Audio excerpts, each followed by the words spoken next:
He was convicted of hiring two men to kill his wife and mother of three children. Robert Fratta has been on death row for nearly 3 decades and is now scheduled for execution tonight. Yesterday, the Supreme Court denied his attorney's effort to stop it. Our Brittany Jeffers joining us live with a look at the case this morning. Brittany.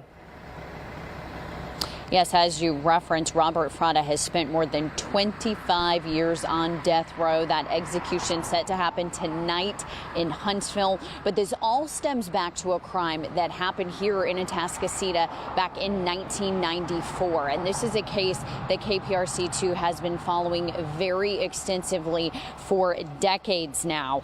Robert Fratta sentenced to death after a jury found him guilty of hiring two men to kill his wife, Farah. Now, at the time, Robert Fratta was a Missouri City public safety officer, a hybrid firefighter police officer.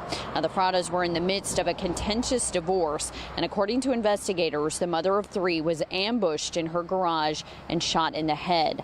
Bob Fratta was convicted and sentenced to death in 1996, but more than a decade later, he won a retrial after an appeals court determined that some of the evidence used to convict him was inadmissible.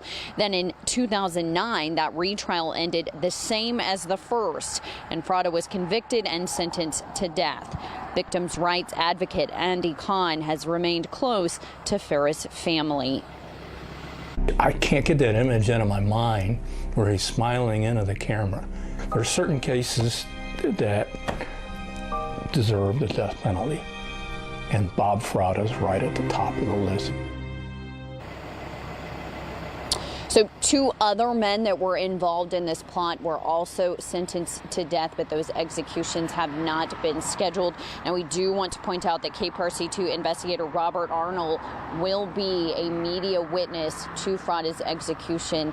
He will be closely following all of this in Huntsville tonight.